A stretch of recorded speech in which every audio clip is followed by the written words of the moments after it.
چیز ہے، اس کے بعد بھی اگر آنکھ نہیں کھلتی کسی انسان کی تو میں نہیں سمجھتا کہ وہ اپنے گرد اس نے جو یہ فلا تزکوا انفسکم، اس نے جو اپنے گرد تزکیہ نفس کا ایک مصنوعی حالہ بنا لیا ہے، کبھی بھی وہ اس حالے سے نکل سکے گا اگر اس حدیث سے بھی آنکھ نہ کھلی۔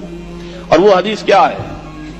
مولانا اشرف علی تھانوی نے اس کو اپنے جو خطبات جمعہ ہیں ان میں نقل کیا ہے، بیہقی کی روایت ہے۔ اوحى اللہ عز وجل الى جبرائیل علیہ الصلوۃ والسلام ان اقلب مدینۃ کذا وکذا باہلھا، اللہ نے حکم دیا حضرت جبرائیل کو فلاں فلاں بستیوں کو الٹ دو اس کے رہنے والوں سمیت۔ قال فقال، حضور نے فرمایا، اس پر حضرت جبرائیل نے عرض کیا بارگاہ خداوندی میں، ان فیہا عبدک فلانا لم یعصک طرفۃ عین، پروردگار اس بستی کو الٹ دوں، اس میں تو تیرا فلاں بندہ بھی ہے جس نے کبھی پلک جھپکنے جتنی دیر بھی معصیت میں بسر نہیں کی۔ اب آپ اندازہ کیجئے، یہ جو ہے نا اپنے آپ کو رگڑنا اور مانجنا اور پوری زندگی رگڑنے میں اور مانجنے میں لگا دینا۔ ہم بعض بزرگوں کے تذکرے میں سنتے ہیں اتنے اللہ والے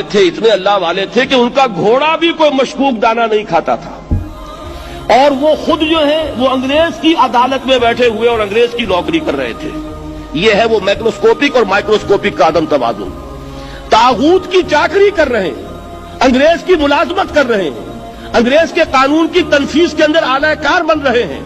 لیکن ذاتی تقوی اور ذاتی نیکی اور ذاتی للہیت جو ہے اس کا معیار یہ ہے کہ ان کا گھوڑا بھی مشکوک چارہ اور مشکوک کھانا نہیں کھا سکتا۔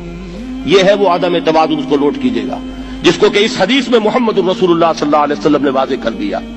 کہ حضرت جبرائیل عرض کرتے ہیں کہ اللہ فلاں بستی کو الٹ دوں، اس میں تو تیرا فلاں بندہ بھی ہے جس نے پلک جھپکنے جتنی دیر بھی معصیت میں بسر نہیں کی۔ ذاتی نیکی کا اب اس سے اونچا کوئی مقام کوئی شخص مجھے اگر بتا سکے تو میں اس کا مرید ہو جاؤں گا۔ اس سے اونچا کوئی مقام ہوگا کہ آنکھ جھپکنے جتنی دیر بھی کسی نے معصیت میں بسر نہیں کی، ذاتی نیکی کی معراج۔ لیکن حکم کیا ہوا بارگاہ خداوندی سے؟ قال فقال، حضور نے فرمایا،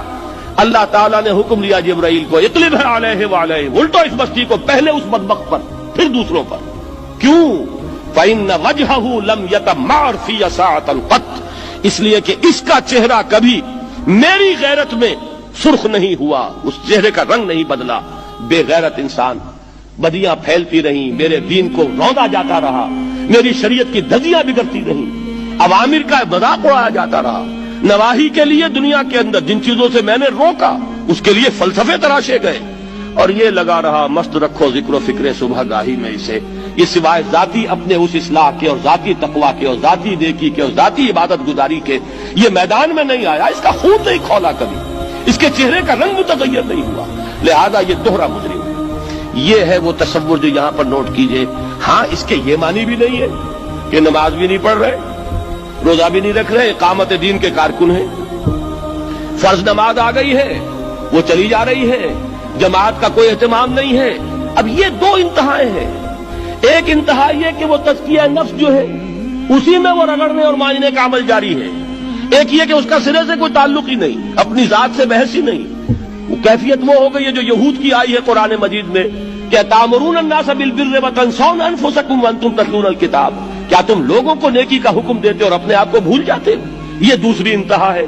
پھر وہی بات عرض کروں گا، وہی بال سے زیادہ باریک اور تلوار کی دھار سے زیادہ تیز راستہ ہے جس پہ چلنا ہوگا، کہ نہ یہ ہو کہ وہ مبالغہ ہو رہا ہو،